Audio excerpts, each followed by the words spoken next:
I still remember the way the light hit her face. We were walking along the Ping River, the sky painted in gold and soft lavender.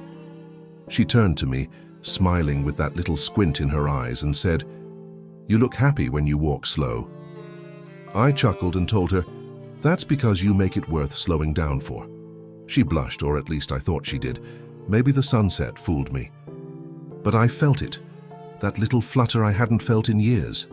Mali reached out and linked her fingers through mine. Her touch was warm, smooth, young. I was 63. But in that moment, I swear, I felt 30. She leaned up, stood on her toes and kissed me. Soft, deliberate, slow. Not rushed, not transactional, just quiet. And for a second I forgot my divorce, my bad knee, the grey in my beard. I just stood there, holding her, convinced the universe had finally given me something good. "You want mango sticky rice?" she asked, tugging at my sleeve like a kid asking for candy. I laughed. "You just ate," she pouted, grinning. "Just small. You try too." We sat by a vendor under a crooked red umbrella. She wiped my spoon for me before handing it over. "Jack Clean Man. I want clean food for Clean Man." I smiled like an idiot. I must have said, "You're sweet," 5 times that night. She played with my fingers while we ate, then stole my last bite. I didn't care.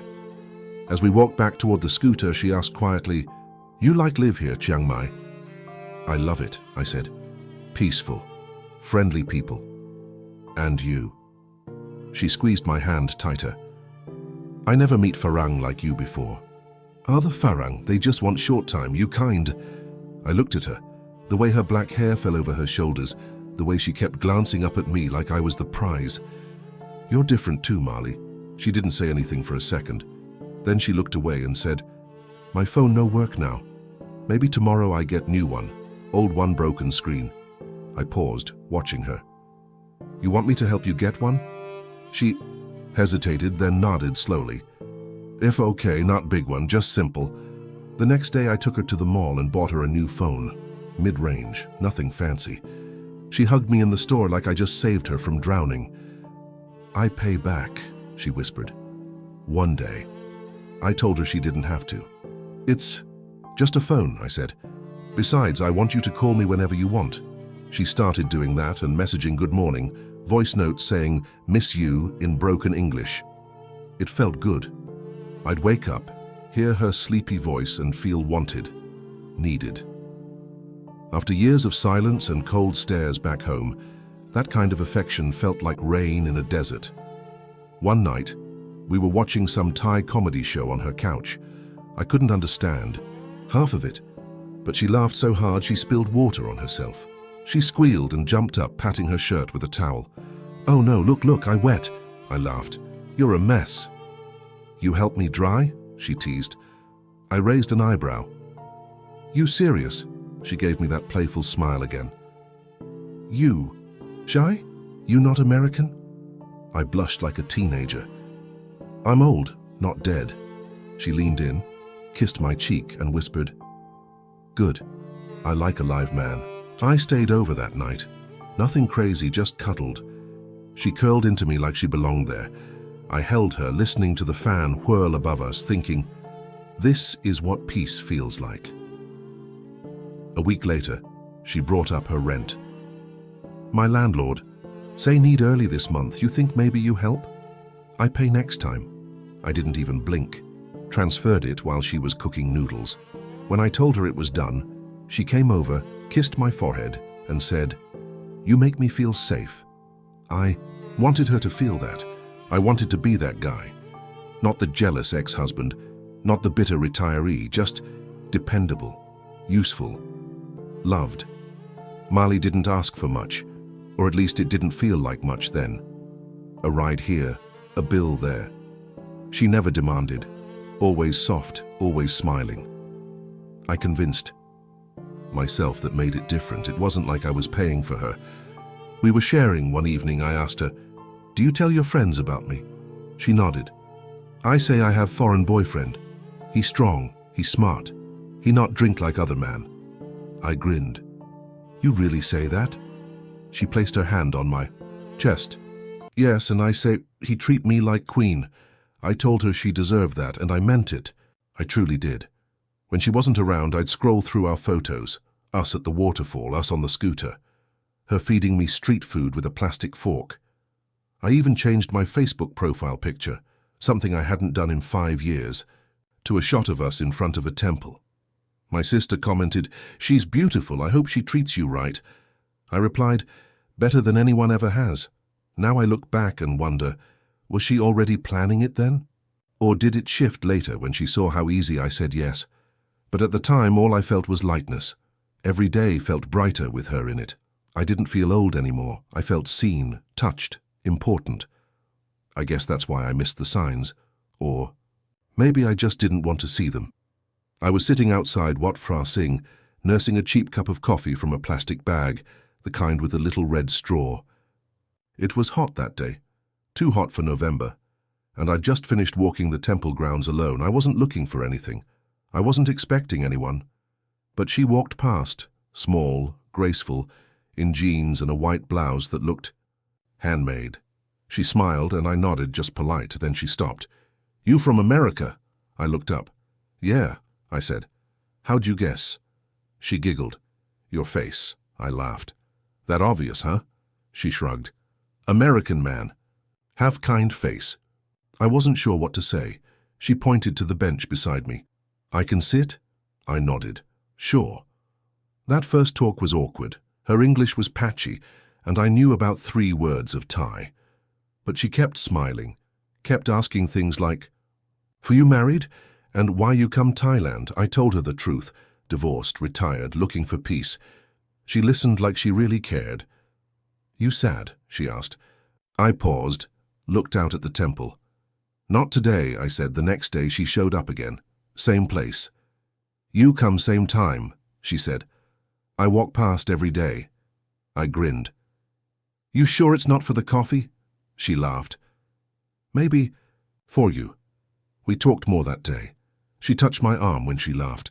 I remember how light it felt, not flirty, just soft. "I like old man," she said. "Young man too loud."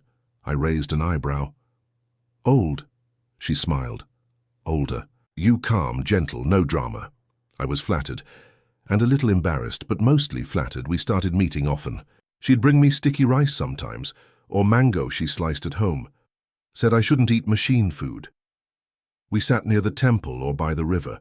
She told me her name was Mali. "Like jasmine flower," she said. "Smell nice but small." One night I offered to walk her home. Her apartment was tiny, a bare mattress, a fan, and a poster of a K-pop singer above the bed. "Sorry," she said. "Small house." I told her it was fine. "It's home," I said. "Better than a hotel." I started sleeping over after a week or 2. She insisted on cooking, mostly soup and eggs, sometimes fish with that sauce. That burns your nose. One morning I woke up with her head on my chest, and for the first time in years I didn't feel like an old man waking up alone. She looked up and said, "You smell like milk." I laughed. "That good or bad?" "Good," she said. "Milk is soft." She didn't ask for anything. No money, no promises, just time. But I started offering. One day I said, "You want to come stay at my condo? It's got air conditioning and a proper kitchen." She looked surprised. "You sure?" "Yeah," I said. "It's lonely there. Too quiet." She moved in 2 days later. Brought her clothes in a plastic bag, a tiny pink toothbrush, and a photo of her grandmother. She taped it to the fridge. Living with her was easy. She never complained, always smiled, made tea without me asking, danced when she cleaned, barefoot on the tile. "Music helped me work," she said. She'd play old Thai pop songs I didn't understand, and twirl around like a kid. I'd sit on the couch just watching her move. One night I asked, "You happy here?" She nodded. "You not yell, you not drunk, you just nice." I like that. We fell into a rhythm. She'd kiss my cheek every morning, call me P-Jack, or like big brother but tender. I started looking forward to coming home again. After my walks, she'd be waiting at the door or curled on the couch, humming. One night she said, You think maybe I'm your girlfriend now? I laughed. I thought you already were. She grinned. I not sure. Some farang just play. I not want play. I held her hand. I'm not playing, Mali. She nodded, slowly. Okay, then we boyfriend-girlfriend. It wasn't fireworks, it wasn't some crazy love story, but it was easy. And after the hell I went through with my ex, the shouting, the lawyers, the cold dinners eaten alone, this felt like heaven. She didn't nag. She didn't judge. She just existed beside me. And I let myself believe that was enough. Looking back, maybe that's why I missed it. The shift, the little things, the way she started going out more, the way she checked her phone before answering questions, the nights she said she was too tired to talk, but at the time, I thought we were just growing comfortable, like any couple does. One night I asked her what she wanted for the future. I want small house, maybe one baby, maybe dog, maybe farm. I smiled. You think I'd make a good farmer? She giggled. You plant mango, I cook mango. Good team. I reached over, brushed her hair behind her ear. What about you? What do you want? She looked at me, dead serious. I want someone not leave, not lie, not hit. I swallowed hard. You got that now? She nodded. I know. I meant every word. I thought she did too. Maybe part of her even did, or maybe she just knew how to say the right thing. Either way, I was in too deep to tell the difference. We were sitting at a little cafe outside the old city wall when I first introduced her to my friends. Rick from Yorkshire was sipping his Leo and watching Mali, like a hawk. So this the famous Mali then, he said, half joking. The one who's got Jack smiling like a teenager. Mali smiled politely and offered a why. Nice meet you, she said softly. I put my arm around her. She's been good to me. Rick leaned in. Be careful, mate. If she's already calling you husband, that's Thai 101. I laughed. It off. Come on, man, don't ruin this for me.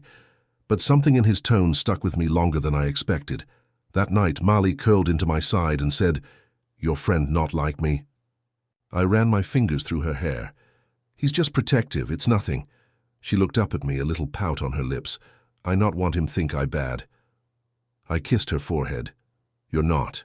You're with me. That's what matters. She nodded. I say you my husband because I love you, I not play. I looked her in the eye. You really mean that?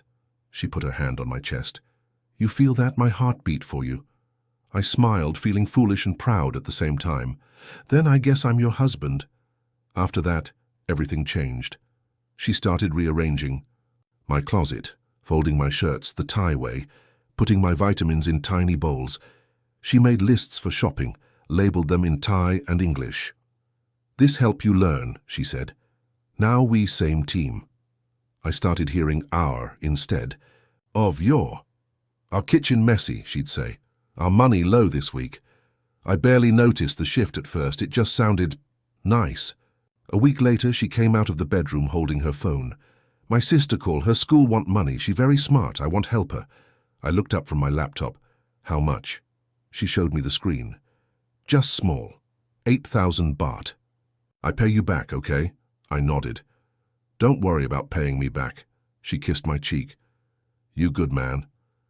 The next week it was her scooter. She came in, limping a little. I fall, she said. Scooter no work, maybe I fix. I asked if she was okay. Little bruise, but no scooter, I cannot go market. I transferred another 5,000. She hugged me tight. I ride careful next time. Then came the electric bill, then her cousin's baby formula, then her toothache. Nothing big, just drops in the bucket. But it kept happening. Jack, you have? Jack, just this time. And every time I said yes, she'd kiss me, or cook my favorite soup, or lay her head on my chest and whisper, only you care me like this. I started feeling proud of it, like I was building something in a life, a future, a home. One night over dinner I asked, what would you do if I left Thailand? She looked confused. Why you say that? Just wondering. She put her spoon down. I cry. I miss you too much. I smiled. You'd come visit. No, I follow you, wherever you go. I felt something tighten in my chest. You really mean that? She nodded. I want be your wife one day. Real, not just word. I told Rick about it later. He rolled his eyes. Mate, you do you, but she's already got your wallet on a leash. I snapped back. It's not like that. Isn't it? He said. How much you sent her this month? I paused. I don't know. A few transfers. Nothing major. He shook his head. You're not keeping track? It's not a business transaction, Rick. No, he said. It's not. That's the problem. When I brought it up to Molly, she looked hurt. You think I use you? No, I said quickly. Rick made a comment. I not Rick. I not his girlfriend. I your woman. I know, I trust you. Then don't talk like that. I feel small when you say money things. I apologized. She kissed me, slow and deep. I love you, not your bank. After that, I stopped thinking about it. I stopped checking the account so often. The bills came, the rent got paid, the groceries showed up. She handled most of it. I told myself it was okay, that this is what couples do. Share, support, build. But sometimes when she'd be texting late at night and I'd ask who it was and she'd say, just friend, I'd feel something twist inside me. I didn't say anything. I didn't want to be jealous. I didn't want to be that guy. So I let it slide every time she started talking about land. One day we buy land, you build house, I grow fruit, you drink coffee, watch sunrise. I smiled. Sounds like a dream. She grabbed my hand. We do it, you and me. Not play. Real life. That night, lying beside her, I stared at the ceiling and thought, maybe this is it. Maybe I finally found it. I'd been searching for something for so long. Peace, love, purpose. And here she was, wrapping her arms around me like I was the center of her world. I should have kept one eye open. I should have listened to Rick. But instead I closed both eyes and told myself this time it's real. She was quiet that morning, barely touching her toast. I asked if something was wrong. She kept her eyes on her plate. My mama sick. Hospital. Chiang Mai very far. I set my coffee down. What happened? Heart problem. She not tell me before, she scare me worry. I reached over. Is she okay? Molly nodded, but her eyes looked tired. Doctor want money. For test, for stay. I not have enough. I already knew where it was going. How much? She hesitated. 90,000 baht. I did the math. That's about $3,000.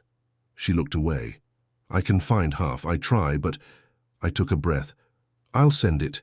Just tell me where. She looked up fast. Really? Of course. She's your mother. Marley stood, walked over, wrapped her arms around me. You are my angel. That evening I wired the money, 3,000. My pension had just cleared. I skipped paying my health insurance that month. Figured I'd catch up later. She brought me sticky, rice with mango, and fed me the first bite herself. I feel so lucky, she whispered. I wanted to believe it wasn't about the money. I told myself I was doing the right thing. That love meant helping without keeping score. A week later she said, I want buy land, small one, for Mama in village. I raised an eyebrow. She's still in the hospital. Yes, but when better? I save little, can you help little too? How little? 15,000 baht. I nodded. All right.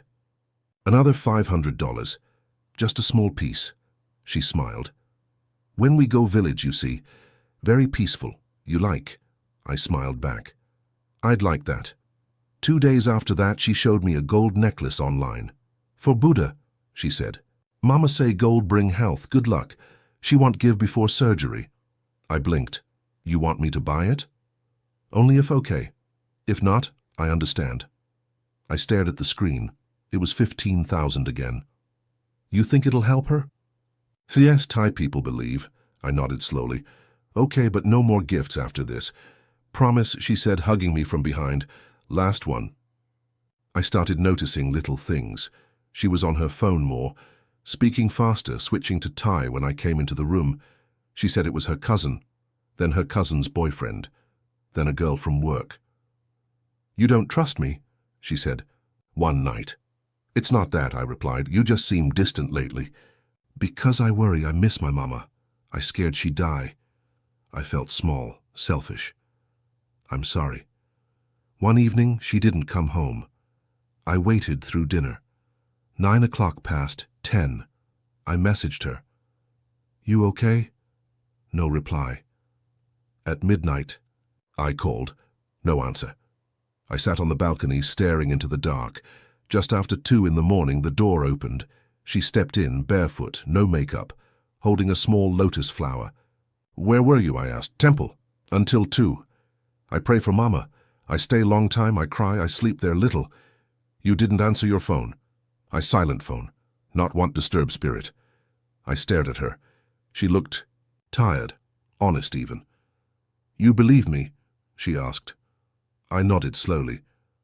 Yeah. You think I lie? No. I don't want to think that. She walked over and hugged me. Sorry I make you worry. My pension came again, it disappeared again, rent, food, transfers, little things. I stopped checking the balance. It only made my chest tighten. I figured it'd level out. That once her mom recovered, once the land was paid, things would slow down. One night I said, do you want to get a job again? She frowned. You not happy I stay home? It's not that. I just thought you might want. I take care you. I cook, I clean. You not. Want that now? Of course I do. Then why you ask I go work? I was just asking. She turned away.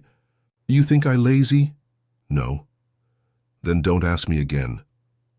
I swallowed it. Let it slide. Maybe she was just stressed.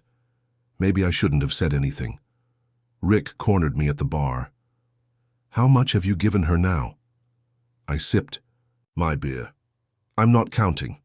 That's the problem. She's not a scammer, Rick. You sure? She loves me.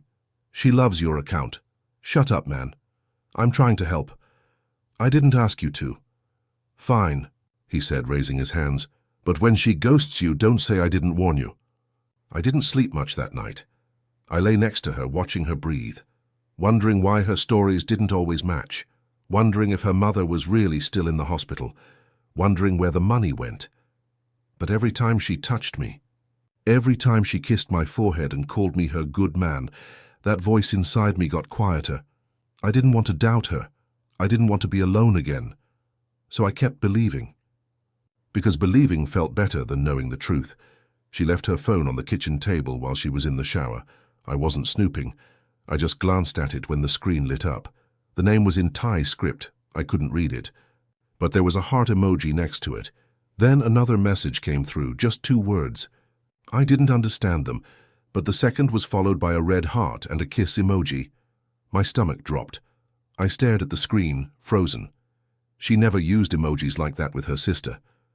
I reached for the phone, but before I could unlock it, she stepped out of the bathroom in her towel.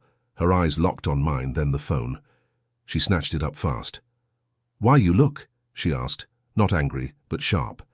It lit up, I said. I saw the name, the heart. It's my cousin, she said quickly. He send me funny thing, we always joke. Your cousin sends you hearts and kisses? She dried her hair, avoiding my eyes. It's normal. In Thai, different. Meaning, not like Farang think. Show me the message. No, she said. Private. Family joke. You not understand Thai. Then translate it. Why you not trust me? Her voice cracked a little. You think I cheat? I didn't say that. But you look me like that. She picked up her phone and walked to the bedroom. I not want talk now. I stood in the kitchen for a long time. Part of me wanted to go in there and press the issue. Part of me just wanted it all to disappear. I sat on the couch and stared at the blank TV screen.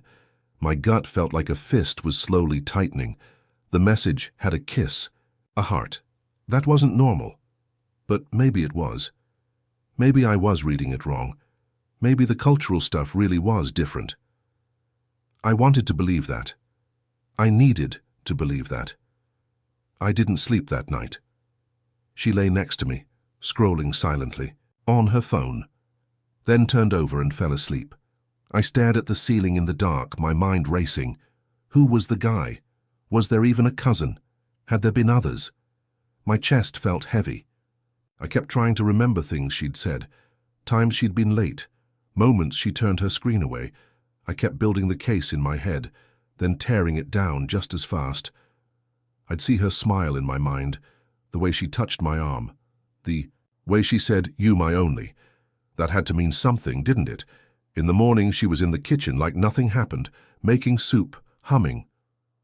"You want egg inside?" she asked. I nodded. She brought it over, kissed my cheek. "Sorry last night, I tired, no want fight." I stirred the soup slowly. "Was it really your cousin?" She smiled. "Yes, I show you one day. He joke all the time. He send emoji to everyone." I looked at her. It felt weird. "You not need worry, I love you only." She kissed me again. "You good man, I never lie to you." I stared at her a moment longer, then nodded. "Okay." I started noticing little things. She was on her phone more, speaking faster, switching to Thai when I came into the room. She said it was her cousin, then her cousin's boyfriend, then a girl from work. "You don't trust me," she said, one night. "It's not that," I replied. "You just seem distant lately." "Because I worry. I miss my mama. I scared she die. I felt small, selfish. I'm sorry." One evening she didn't come home. I waited through dinner. 9 o'clock passed. 10. I messaged her. "You okay?" No reply. At midnight, I called. No answer. I sat on the balcony staring into the dark. Just after 2 in the morning, the door opened. She stepped in, barefoot, no makeup, holding a small lotus flower. "Where were you?" I asked. "Temple. Until 2? "I pray for Mama. I stay long time. I cry. I sleep there little. You didn't answer your phone." "I silent phone. Not want disturb spirit." I stared at her. She looked tired, honest even. "You believe me?" she asked. I nodded slowly. "Yeah." "You think I lie?" "No. I don't want to think that." She walked over and hugged me. "I sorry I make you worry.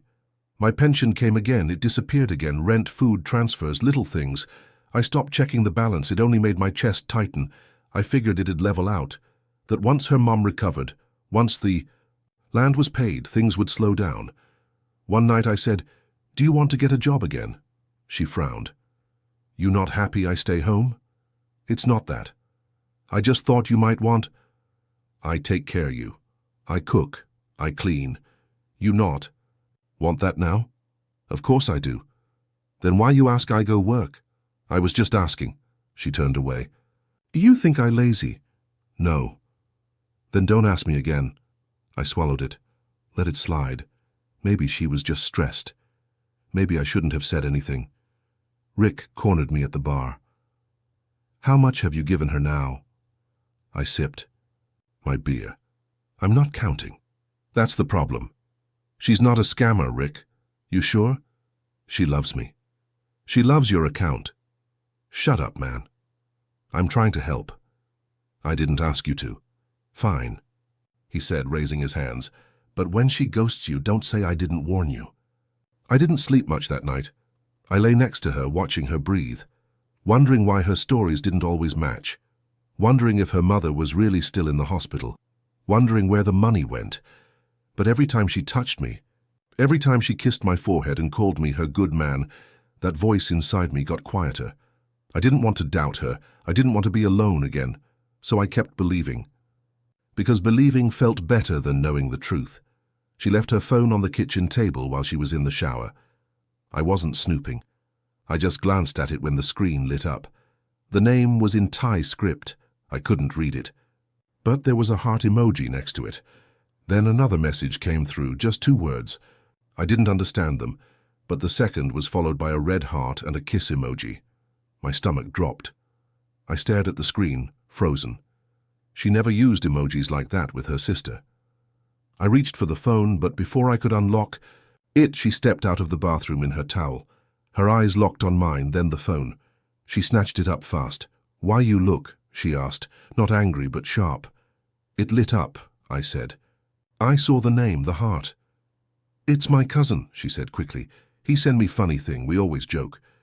"Your cousin sends you hearts and kisses?" She dried her hair, avoiding my eyes. "It's normal. In Thai, different.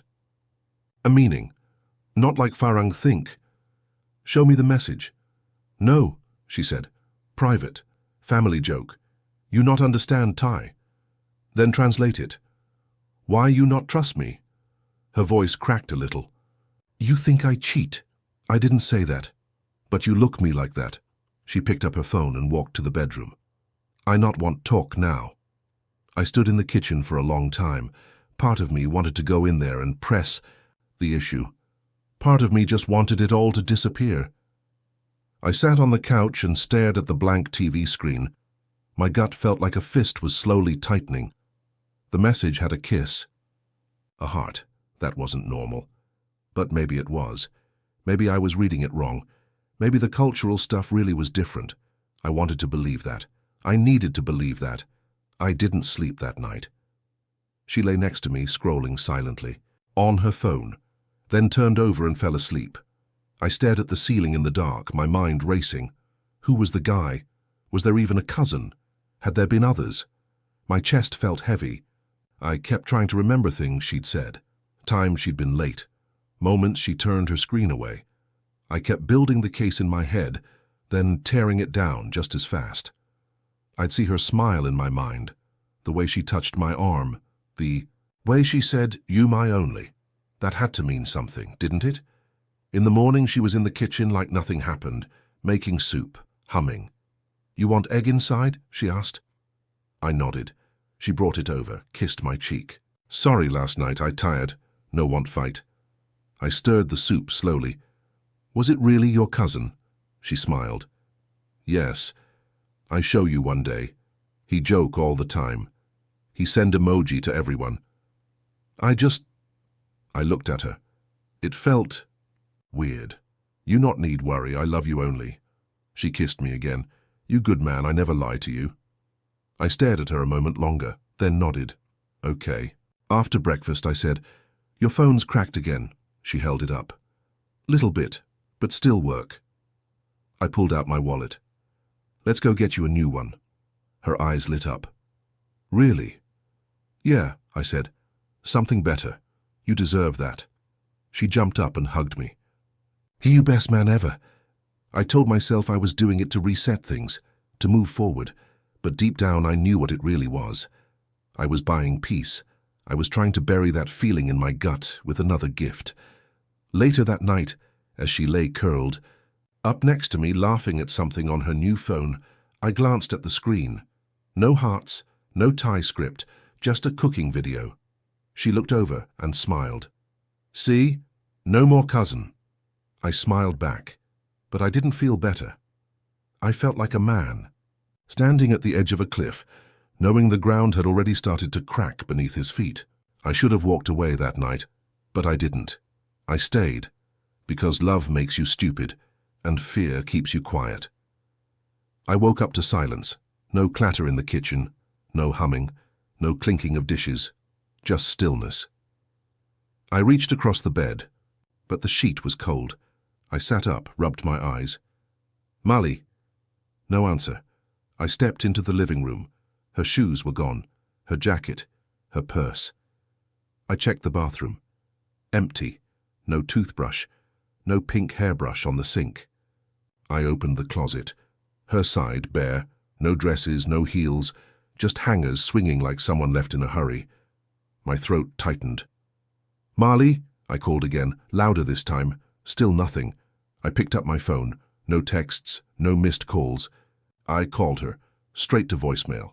I dialed again. Same thing. I stared at the screen like it owed me an explanation. Then I looked around the condo, my place. But it felt like a shell now. Like she'd taken all the air with her. I checked the drawer where she kept her passport and papers. Empty. The charger we always fought over, gone. Her little Buddha statue from the windowsill, gone. I stood in the center of the room, spinning, slowly, trying to make sense of it.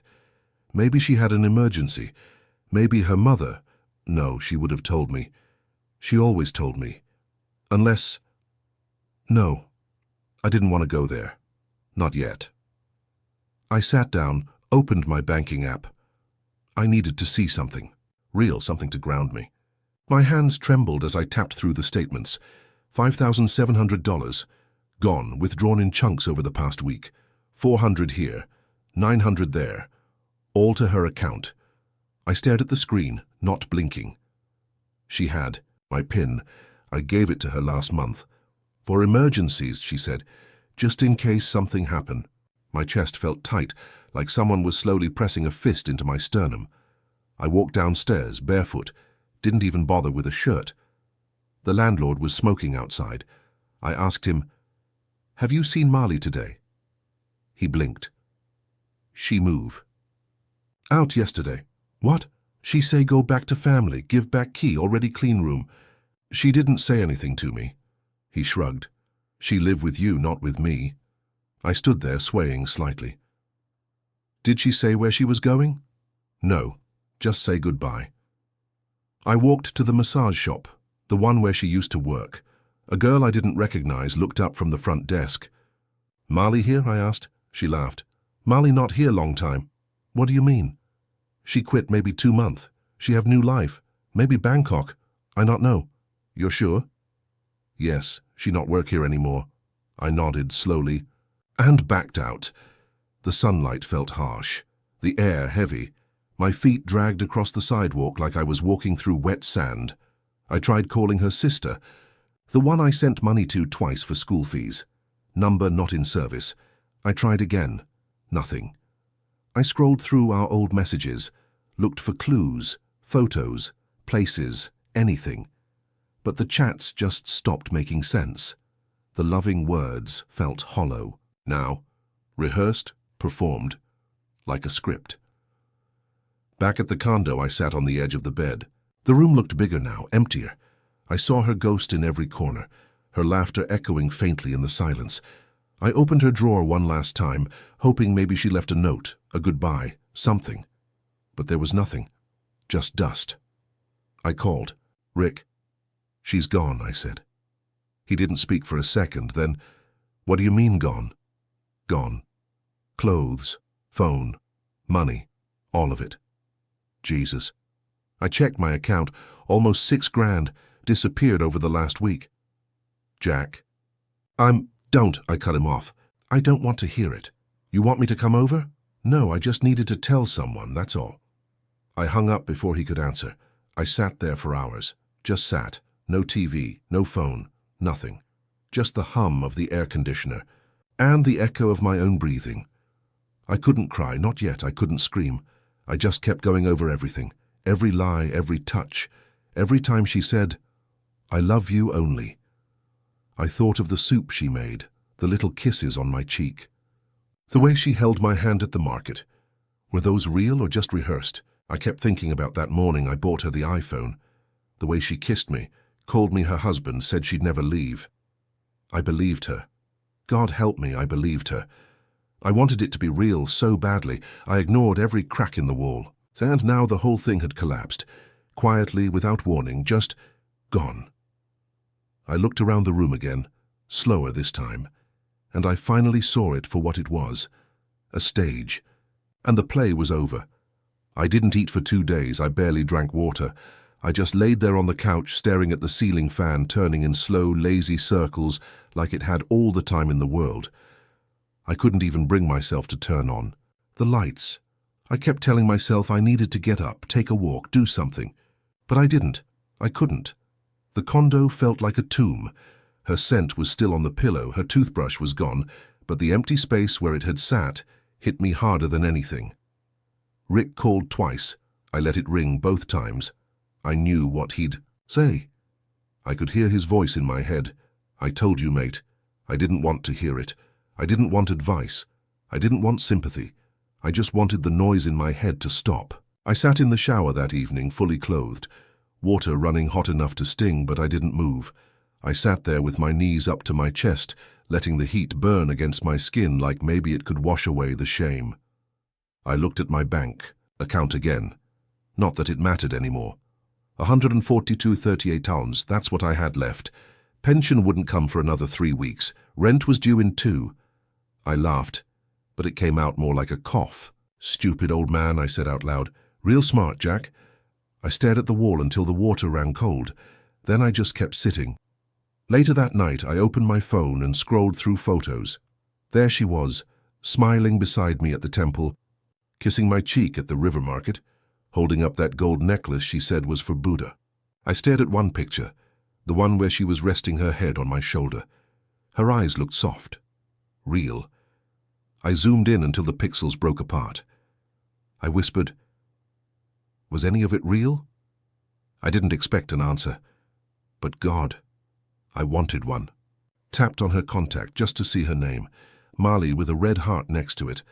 I hovered over the message icon, then hit it, typed, "Why?" Just that. One word, sent it. It went through. Then nothing, no read receipt, no reply, just silence. I locked the screen and tossed the phone across the room. It didn't break, I kind of hoped it would. The next morning I looked in the mirror. My eyes were sunken, skin pale. My beard looked grayer somehow. I didn't recognize the man staring back at me. I whispered, "You let this happen." I splashed cold water on my face and just stood there, my hands gripping the edge of the sink like I was holding onto a ledge. I thought about flying home, just leaving everything behind. But I didn't have the money, not even close, and even if I did, what was I going back to? An empty apartment? A colder kind of silence? I was trapped in the life I built and the lies I believed. I wasn't angry. I was broken, just a shell hollowed out by love and stupidity. I tried eating soup that night. It tasted like nothing. I threw half of it away, sat back down on the couch. Same spot, same fan, same ghosts. I didn't cry loud. I didn't scream. Just quiet tears running down my face like they'd been waiting weeks to fall. No one saw. No one knew. But for the first time, I didn't try to stop them. I sat on the edge of the bed for 20 minutes, phone in hand, thumbs hovering. I kept typing, deleting, typing again. I didn't want to beg. I didn't want to accuse. I just wanted something. True. I finally wrote, "If any of it was real, even for a moment, please just tell me." I hit send before I could think too much. Then I waited. The minutes dragged. I watched the little gray scent bubble, hoping it would turn blue, hoping she'd read it, hoping she'd say something kind. I didn't need her to come back. I just needed to know I hadn't imagined it all, that I wasn't completely blind, that I hadn't handed my heart to someone who never cared. 10 minutes passed, then 15. I almost set the phone down when it buzzed. Her reply was short. "Sorry, I needed help. You too, soft." That was it. No, thank you, no, I cared. Just that. I stared at the words. Read them over and over. "You too, soft." I whispered them out loud, like saying it would make it make sense, but it didn't. It just sank deeper. I opened the photo gallery. I scrolled through the pictures of her hugging a puppy, sipping from a coconut, dancing in the living room in that red shirt I bought her. I selected them all. My thumb hovered over delete. Part of me didn't want to let go, but her message was still glowing at the top of the screen, cold and final. I tapped delete all. Gone. I opened our chat. I scrolled to the top, all the way back to our first messages. Her voice notes, her hearts, her little misspellings, all of it. I stared at our first selfie, her cheek pressed to mine. She called it True Love Day. I stared at it one more second, then pressed clear conversation. I put the phone down and leaned back. The fan buzzed overhead. The world outside kept going. A car passed. Someone laughed downstairs. Life didn't care that I'd just lost whatever was left of hope. I rubbed my eyes, let out a breath that felt heavier than air. It wasn't rage, it wasn't heartbreak, it was something quieter, something emptier. A final page turning on a book I should have closed months ago. I looked around the room, just a mattress, a table, a chair. Nothing of her left, just me, just silence. And finally the truth. I still live in Chiang Mai. Smaller place now, one room, fan instead of aircon, bathroom smells like damp tile. But it's mine. I pay in cash, teach English part-time to a few college kids who want to work in tourism. It's not much, but it keeps my head above water. I eat simple. Rice, eggs, cheap fruit. No more steaks, no more imported wine. No more gold necklaces for anyone but Buddha. I walk a lot now. Keeps my mind from sinking. Most mornings I pass the old cafe where Mali first sat beside me. It hasn't changed. Same faded umbrellas, same plastic chairs. Sometimes I stop, but I never stay long. I sip one cup, then move on. I always take the seat that faces the street, never the one by the wall. That one was ours.